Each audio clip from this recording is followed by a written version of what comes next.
제가 먼저 있습니다. 엿새 후에 예수께서 베드로와 야고보와 그 형제 요한을 데리시고 따로 높은 산에 올라가셨더니 그들 앞에서 변형되사 그 얼굴이 해같이 빛나며 옷이 빛과 같이 휘어졌더라. 그때 모세와 엘리야가 예수와 더불어 말하는 것이 그들에게 보이거늘 베드로가 예수께 여쭈어 이르되 주여 우리가 여기 있는 것이 좋사오니 만일 주께서 원하시면 내가 여기서 초막 셋을 집되 하나는 주님을 위하여 하나는 모세를 위하여 하나는 엘리야를 위하여 하리이다. 말할 때에 호련히 빛난 구름이 그들을 덮으며 구름 속에서 소리가 나서 이르시되 이는 내 사랑하는 아들이요 내 기뻐하는 자니 너희는 그의 말을 들으라 하시는지라.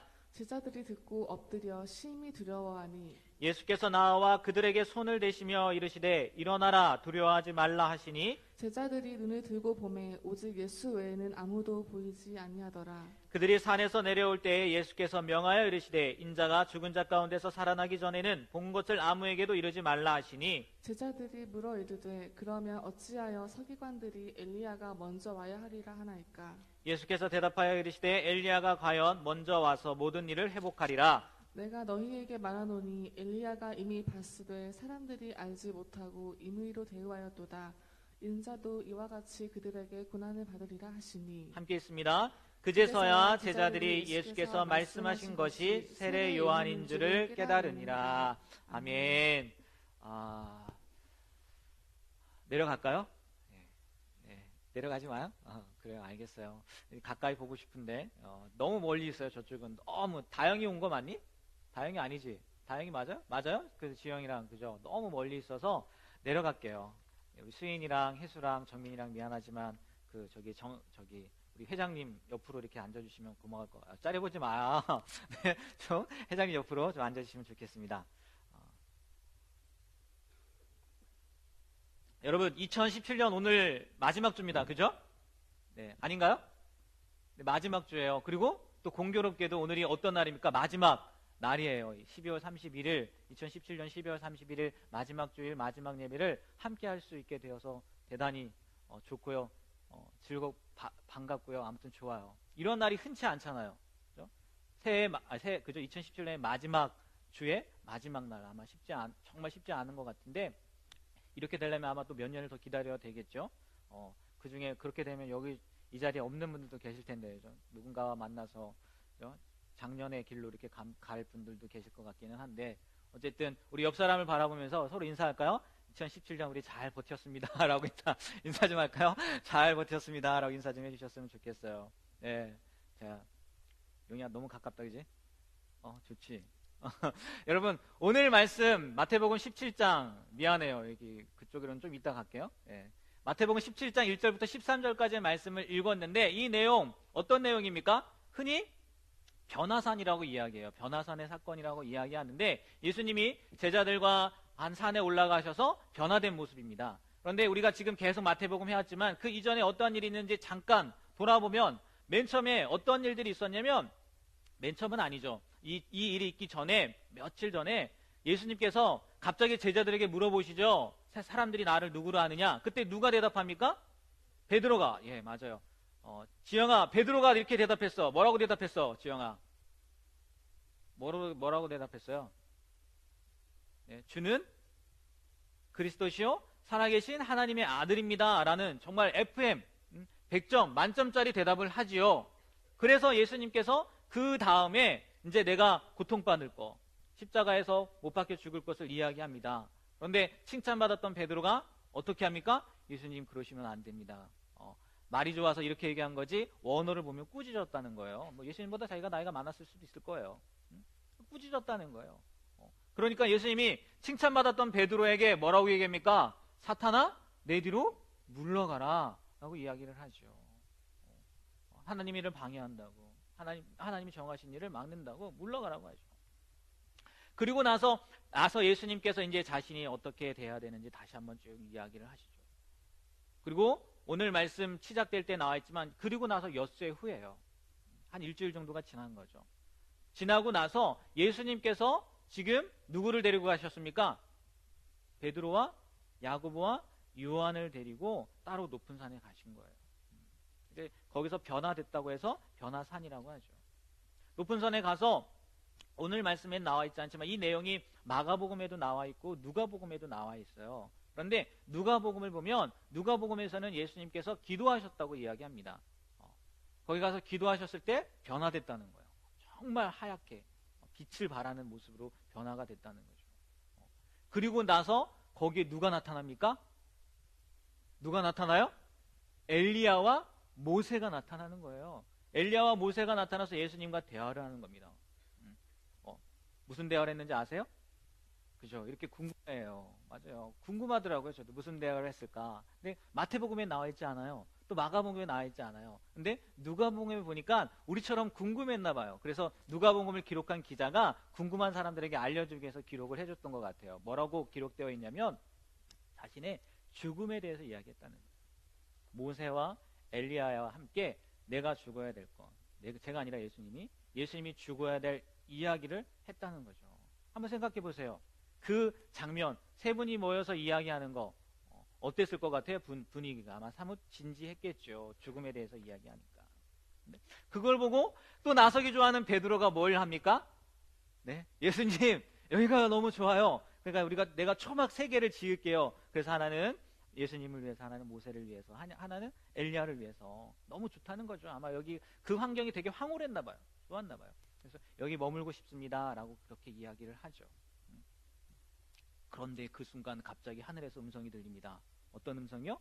이는 내 사랑하는 아들이요 내 기뻐하는 자니 너희는 그의 말을 들으라. 누가 말씀하신 거예요? 네, 하나님이 말씀하신 거죠. 하나님이 말씀하신 거예요. 깜짝 놀라서 엎드러지죠. 제자들이.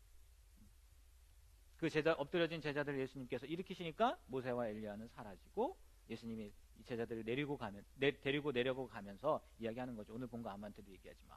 내가 부활할 때까지. 그 내용이 오늘 그리고 그 이전에 있었던 줄거리라는 거예요. 줄거리. 그런데 여기서 제자들이 하나 질문을 합니다. 무슨 질문을 하는지 아세요? 무슨 질문을 했는지 아세요? 읽었는데 너무 훅 가가지고, 그죠? 훅 가가지고 무슨 질문을 했냐면, 예수님, 서기관들은 율법학자입니다. 율법 구약에 대해서 철저하게 연구하는 사람들이에요. 그래서 심지어 예수님이 베들레헴에서 태어난다는 것까지도 맞춘 사람들이에요. 그러니까 똑똑한 사람들이죠. 예수님한테 질문하는 거. 예수님, 서기관들이요, 예수님이 오시기 전에 엘리야가 먼저 와야 된다고 했는데 이게 지금 도대체 무슨 일입니까? 이렇게 질문을 하는 거예요. 그게 구약 성경에 나와 있거든요. 한번 볼까요? 말라기 말씀, 말라기 3장 1절과 4장 5절 말씀입니다. 다 같이 한번 앞에 있으니까 한번 읽어볼까요? 다 같이 있습니다. 만군의 여호와가 이르노라.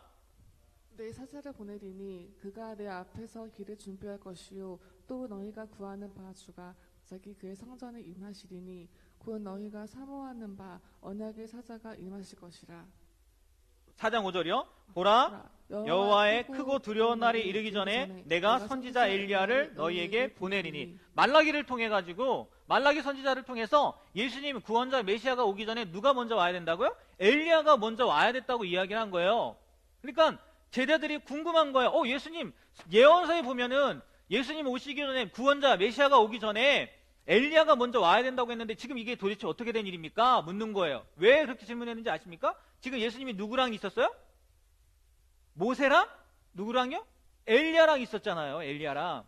그러니까 제자들은 이렇게 생각이 된 거예요. 예수님 지금 구원자 메시아 우리들과 같이 있었어. 이미 온 거잖아요. 따라오시는 거죠? 이해되시는 거죠? 이미 예수님 오신 거잖아요. 그러면 예언대로라면 먼저 엘리야가 와야 되는데, 지금 예수님이 오시고 나서 한참 지난 다음에 변화사 나서 지금 누가 온 거예요? 엘리야가 온 거죠. 모세도 있었지만. 그래서 제자들이 질문을 한 거예요. 그럼 성경 어떻게 된 거예요? 예언 어떻게 된 거예요? 분명히 예언, 서기관들이 예수님이 오시기 전에 엘리야가 먼저 온다고 했는데 지금 예수님 엘리야 만났잖아요.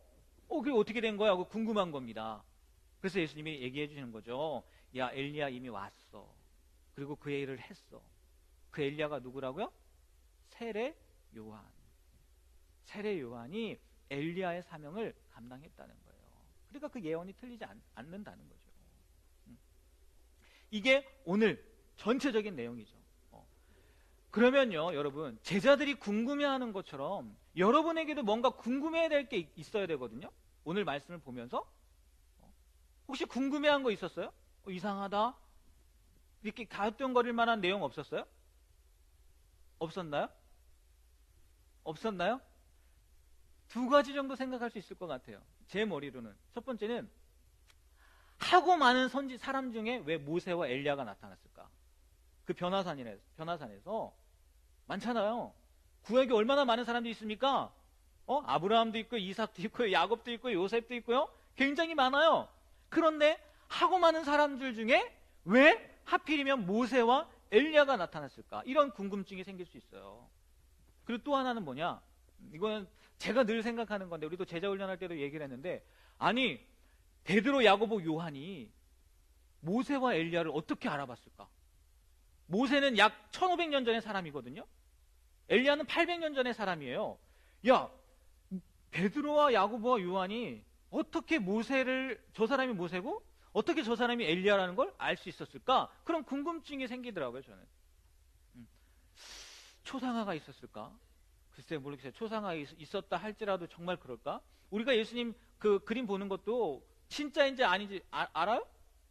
모르잖아요. 마찬가지로 어떻게 알았을까? 이런 궁금증이 생기더라고요. 뭐 그 두 번째 궁금증은 접어놓고, 왜 하필이면 모세와 엘리야냐는 거예요. 왜? 예? 왜 하필이면 모세와 엘리야가 예수님 그 변화산상에 나타나서 이야기를 했느냐는 거예요. 흔히 이걸 이렇게 이야기합니다. 첫 번째, 모세는 율법, 하나님이 주신 율법을 받은 사람이죠. 하나님께 받은 사람이 모세죠. 그래서 하나님이 주신 율법을 대표하는, 모세는 율법을 대표하고, 그리고 엘리야는 예언자 중에 예언자라고 흔히 이야기합니다. 그래서 엘리야가 나타난 이유는 예언자 중에 예언자.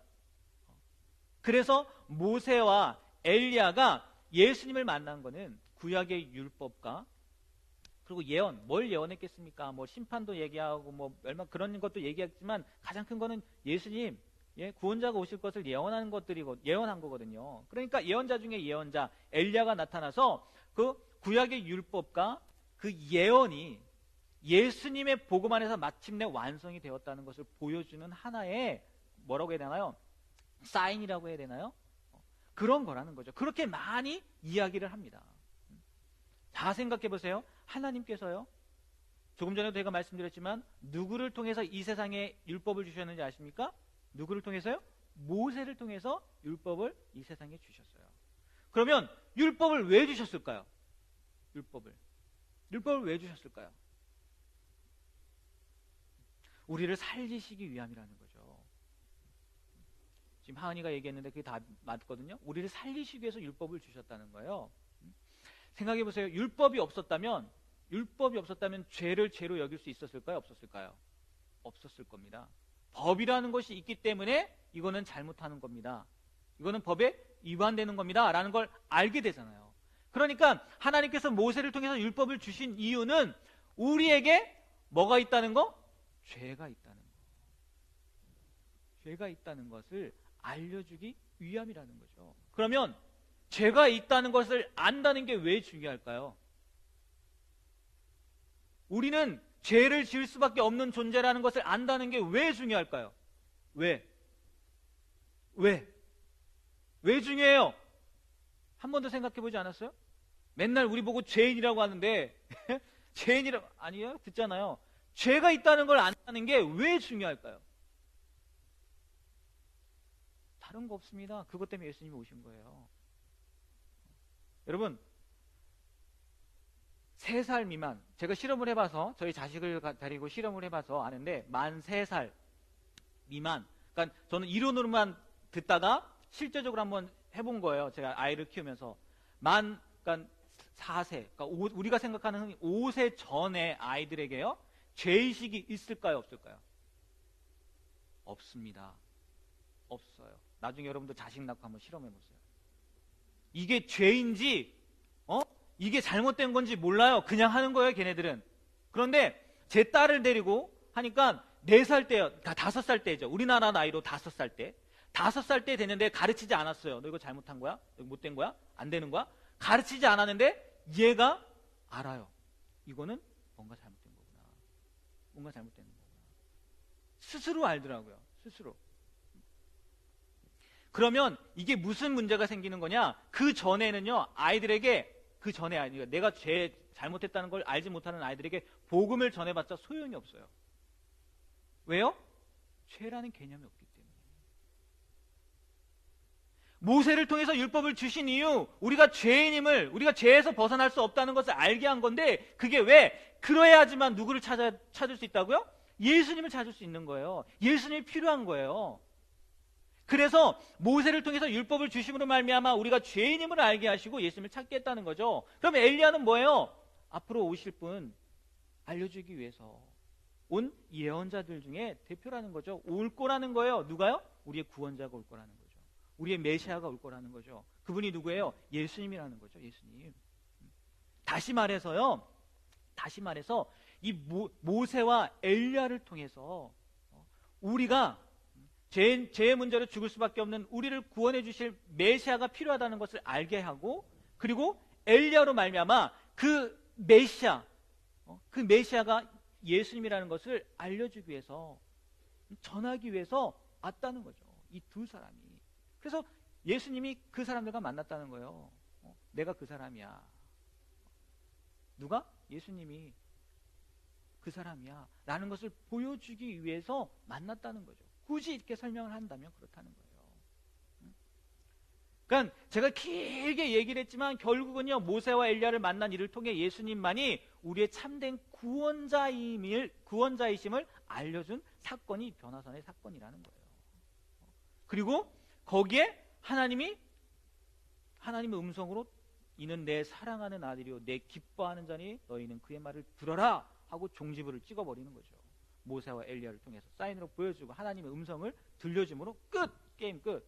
예수님이 구원자다 알려주기 위한 사건이라는 거죠. 그렇다면 2017년의 마지막 주일, 마지막 날, 그날을 보내는 우리에게 이 말씀이, 이 사건이, 이 내용이 도대체 어떤 의미냐는 거예요. 2000년 전 베드로와 야고보와 요한이 경험했던 그냥 그 황홀한 사건, 여기가 너무 좋습니다. 그냥 그런 경험으로 우리도 그냥 끝나버리냐는 거예요. 그러면 안 되겠죠. 그러면 안 되죠. 제가 말씀을 준비하면서요, 이런 내용의 글을 봤어요. 제가 읽어드릴게요. 사실 이 변모 사건은, 변화산 사건, 오늘 읽은 말씀입니다. 이 사건은 마태복음 27장 33절에서 54절의 십자가 사건과 묘한 병행과 대조를 동시에 이룹니다 라는 내용의 글을 봤어요. 그러면 마태복음 27장 33절에서 54절 십자가 사건 내용 한번, 하리 좀 길거든요. 여러분 눈으로 따라오고 하리가 좀 빨리 좀 한번 읽어주시겠어요? 네. 골고다 즉 해골의 곳이라는 곳에 이르러 찔개탄 포도주를 예수께 주어 마시게 하려 하였더니 예수께서 맛보시고 마시고자 하지 아니하시더라. 그들이 예수를 십자가에 못 박은 후에 그 옷을 제비 뽑아 나누고 거기에 앉아 시키더라. 그 머리 위에 이는 유대인의 왕 예수라 쓴 죄패를 붙였더라. 이때 예수와 함께 강도 둘이 십자가에 못 박히니 하나는 우편에 하나는 좌편에 있더라. 지나가는 자들은 자기 머리를 흔들며 예수를 모욕하여 이르되 성전을 헐고 사흘을 짓는 자여, 내가 만일 하나님의 아들이어든 자기를 구원하고 십자가에서 내려오라 하며, 그와 같이 대제사장들도 서기관들과 장로들과 함께 희롱하여 이르되 그가 남은 구원하였으되 자기는 구원할 수 없도다. 그가 이스라엘의 왕이로다. 지금 십자가에서 내려올지어다. 그리하면 우리가 믿겠노라. 그가 하나님을 신뢰하니 하나님이 원하시면 이제 그를 구원하실지라. 그의 말이 나는 하나님의 아들이라 하였도다 하며 함께 십자가에 못 박힌 강도들도 이와 같이 욕하더라. 제6시로부터 온 땅에 어둠이 임하여 제9시까지 계속되더니 제9시쯤에 예수께서 크게 소리질러 이르시되 엘리 엘리 라마 사박다니 하시니 이는 곧 나의 하나님 나의 하나님 어찌하여 나를 버리셨나이까 하는 뜻이라. 거기 섰던 자 중 어떤 이들이 듣고 이르되 이 사람이 엘리야를 부른다 하고 그 중에 한 사람이 곧 달려가서 해면을 가져다가 신 포도주에 적시어 갈대에 꿰어 마시게 하거늘 그 남은 사람들이 이르되 가만두라 엘리야가 와서 그를 구원하다 보자 하더라. 예수께서 다시 크게 소리 지르시고 영혼이 떠나시니라. 이에 성소 휘장이 위로부터 아래까지 찢어져 둘이 되고 땅이 진동하며 바위가 터지고 무덤들이 열리며 자던 성도의 몸이 많이 일어나되 예수의 부활 후에 그들이 무덤에서 나와서 거룩한 성에 들어가 많은 사람에게 보이니라. 백부장과 및 함께 예수를 지키던 자들이 지진과 그 일어난 일들을 보고 심히 두려워하여 이르되 이는 진실로 하나님의 아들이었도다 하더라. 아멘. 아멘. 이게 마태복음 24장의 십자가 사건의 내용입니다. 두 개를 하나 그림으로 준비했어요. 하나는 변화산, 다음 그림 한번 보여주시겠어요? 십자가 사건이에요. 이 변화선 사건, 우리가 조금 전에 읽었던 마태복음 맨 처음에 읽었던 오늘 말씀의 그 유절인 마태복음 17장 1절에 13절 그 변화선 사건이나 십자가 사건 중에 지금 하리가 읽어주었던 27장에 나오는 십자가 사건 중에 하나를 묵상하고 싶다면 다른 한 사건을 일종의 배경으로 염두에 둬야 된다는 거예요. 뭐냐? 이 산에서는 예수님께서 영광을 받으십니다. 모세와 엘리야가 나타나고 하나님께서 이는 내 사랑하는 아들이요 내 기뻐하는 자니 너희는 그의 말을 들으라. 영광스러운 모습이에요. 하지만 지금 읽었던 마태복음 27장에서는 저 언덕 밖에서 예루살렘 언덕에서 어떠한 일을 겪습니까? 예수님은 수치를 당해요. 여기서 예수님의 옷은 하얗게 빛나지만 저기서 그 옷은 벗겨지고 병사들이 제비를 뽑아 나눠가진다는 거죠. 여기서 예수님의 양옆에는 그 유명한 율법을 가지고 갔던 모세 예언자 중에 예언자 엘리야가 나타나지만 거기서는 양옆에 누가 있어요? 두 강도가 있다는 거죠. 두 강도. 여기서는 밝은 구름이 그 현장을 드리우지만 거기서는 땅에 어둠이 임한다는 거예요. 여기서는 베드로가 이 모든 것이 참으로 아름답다고 엉겹결이지만 그렇게 이야기하지만 거기서는 베드로가 뭐라고 합니까? 예수님을 모른다고 부인해요. 그리고 숨죠. 여기서는 하나님이 직접 이는 내 사랑하는 아들이다 라고 이야기하지만 거기서는 이방인 병사입니다. 물론 그것도 놀라운 거죠. 하지만 이방인 병사가 놀라면서 이 사람은 정말로 하나님의 사람이었구나, 하나님의 아들이었구나 라고 해야 한다는 거죠. 어떻게 보면요, 이 산 꼭대기가 저 산 꼭대기를 설명하고 저 산 꼭대기가 이 산 꼭대기를 보여준다는 거예요. 다시 말해서요, 십자가의 영광을 보는 법을 배우고 영광에서 십자가를 보는 법을 배워야 된다는 거예요. 무슨 말씀인지 아시겠어요? 네? 그러면 오늘 본문 말씀인 17장 1절에서 13절까지의 구름 속에 숨어있는 하나님의 웃음과 눈물을 함께 볼 거라는 거죠. 이해되십니까? 네? 이해되세요? 우리는 그저 예수님을 믿는 것에 대해서 영광만을, 누리는 것만을, 잘 되는 것만을, 복만을 생각한다는 거예요. 오늘 베드로가 고백했던 것처럼 정말 여기가 좋으니까, 예수님 여기가 너무 좋으니까 초막새 짓고 우리 여기서 살아요. 좋은 것들만 생각한다는 거예요. 하지만 진정한 그리스도인이라면, 진정한 기독교인이라면 그런 권리만을 바라보는 것이 아니라, 그런 영광만을 바라보는 것이 아니라 그리스도인으로서의 책임, 기독교인으로서의 책임, 의무도 바라봐야 됩니다. 하나님의 자녀로서 누리는 권리만 생각하는 것이 아니라 하나님의 자녀로서 책임, 의무도 생각해 봐야 된다는 거죠. 이는 내 사랑하는 아들이요 내 기뻐하는 자라. 율법의 완성자요 엘리야가 예언한 메시아, 이것만 바라보는 것이 아니라 하나님의 사랑하는 아들로서, 아들이다, 기뻐하는 자로서의 그 목소리만 듣는 것이 아니라 그에 대한 책임도 봐야 된다는 거죠. 율법을 완성하기 위해, 예언을 이루기 위한 메시아가 되기 위해서 십자가에 죽으신 그 책임도 봐야 된다는 거예요. 한 해를 마무리하면서 또 새해를 시작하는 순간에 앞서서 이것을 기억하셨으면 좋겠어요. 분명히 여러분은요, 하나님의 자녀로서 좋은 것들을 누릴 수 있는 권리가 있습니다. 네, 누려야만 해요. 그런 권리가 있어요. 그렇잖아요. 자녀로서의 권리가 있다니까요. 여러분 집 사는데 보탠 거 있어요? 여러분 집 사는데? 하지만 자녀이기 때문에 그 집에 거하잖아요. 그런 자녀로서 누릴 권리가 있다고요. 하지만 권리뿐만이 아니라 그 자녀로서 누릴 권리, 영원한 하늘나라에서 누릴 영광, 그거에 앞서서 하나님 자녀로서의 책임, 그리고 그리스도인의 의무의 무게를 감당할 수도 있어야 된다는 거죠. 그래야 된다. 하지만 알다시피 그게 쉽지가 않거든요. 너무 어렵거든요. 쉽겠어요? 어렵죠. 예수님도 그걸 아셨어요. 모르셨으면 안 되죠, 말이.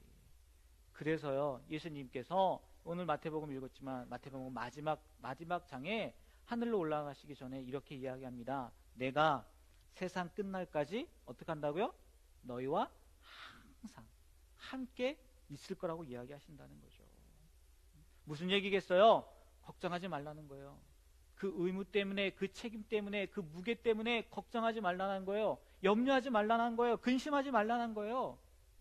내가 몇 년도, 몇십 년도, 몇백 년도 아니라 뭐라고요? 영원히 세상 끝날까지 함께 하신다는 거죠.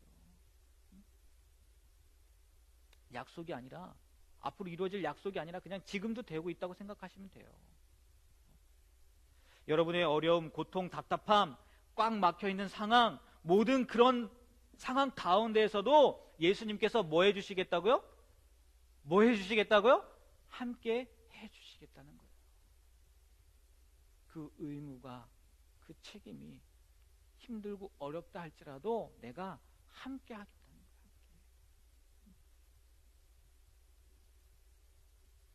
거예요. 다니엘서 말씀을 보면 함께 한다는 건데, 다니엘서 말씀을 한번 보면요, 이런 내용이 나옵니다. 다니엘의 세 친구, 여러분 많이 들어보셨을 거예요. 사드락과 메삭과 아벳느고가 어디에 던져집니까? 풀무불에 던져져요. 금신상에 절하지 않았다고.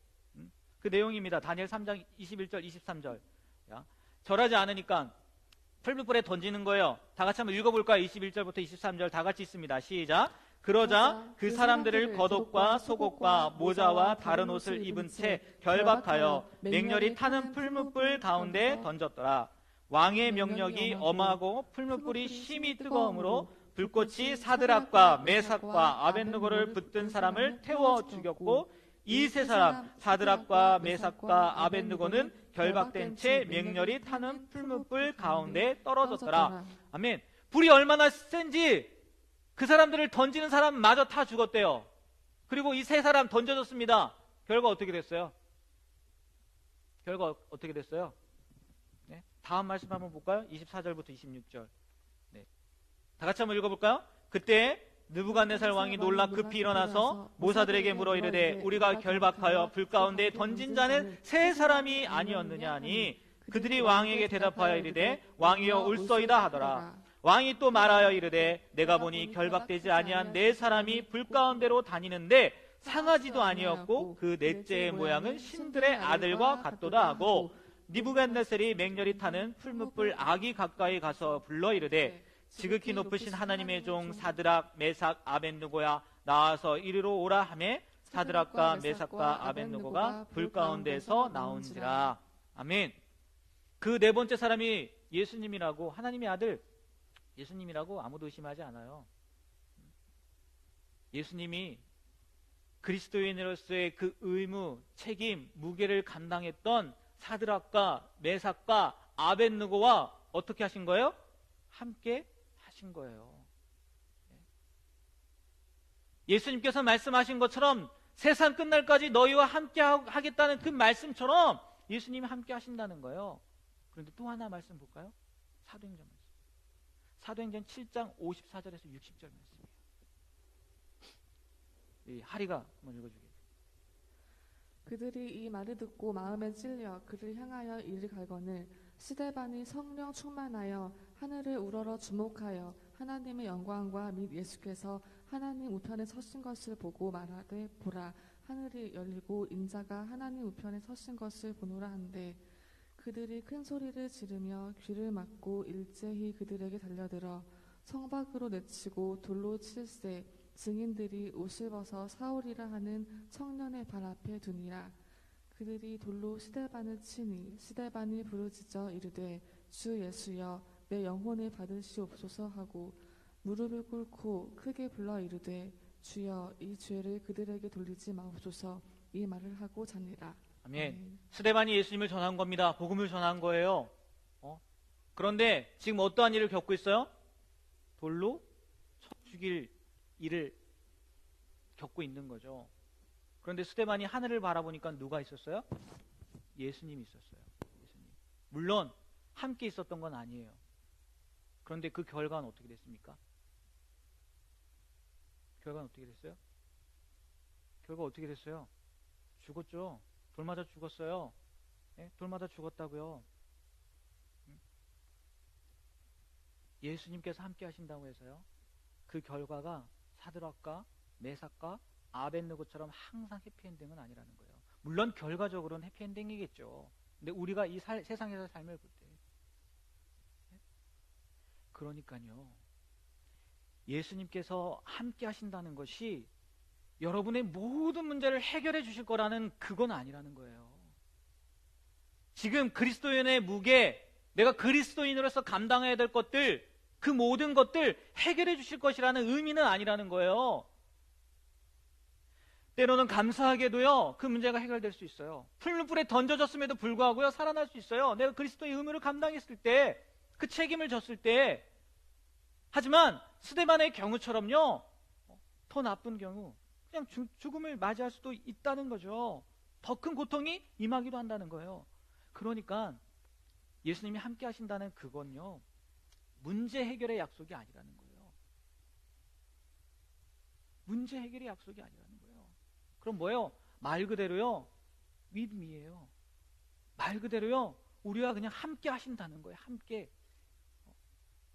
사드락과 메삭과 아벳느고가 풀무불에 던졌을 때 그 현장에도 함께 하시는 거고, 스데반이 돌 맞아 죽는 상황, 그 상황 가운데에도 예수님이 함께 하신다는 거, 그것만이라는 거예요. 그거 함께 하신다는 거죠.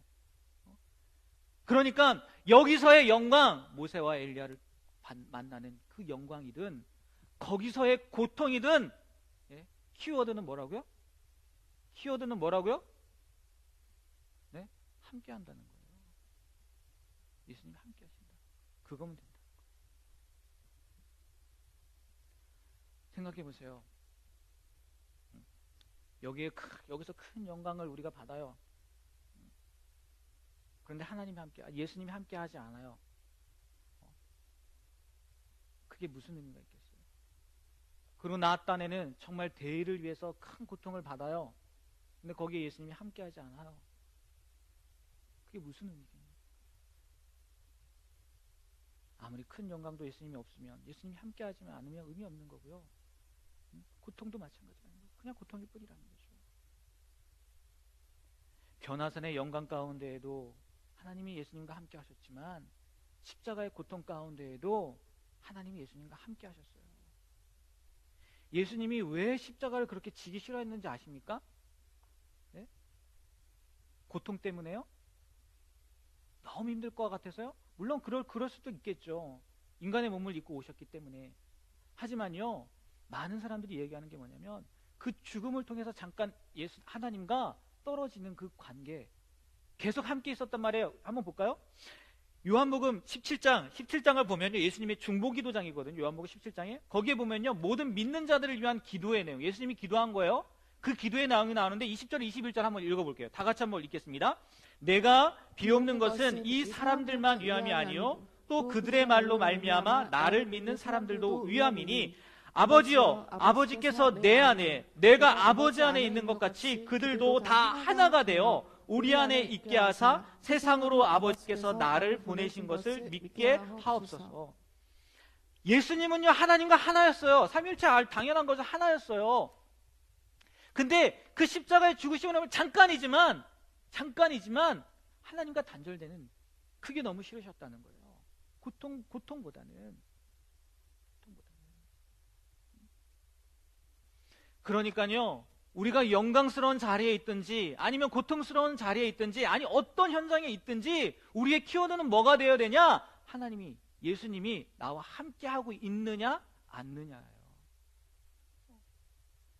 2000년 전에 변화산의 사건을 통해서 그리고 2017년을 마감하고 2018년을 맞이하는 이 시간 가운데에서요, 여러분의 키워드도요, 내가 2017년 한 해 살아왔는데 예수님과 동행한 한 해였는가?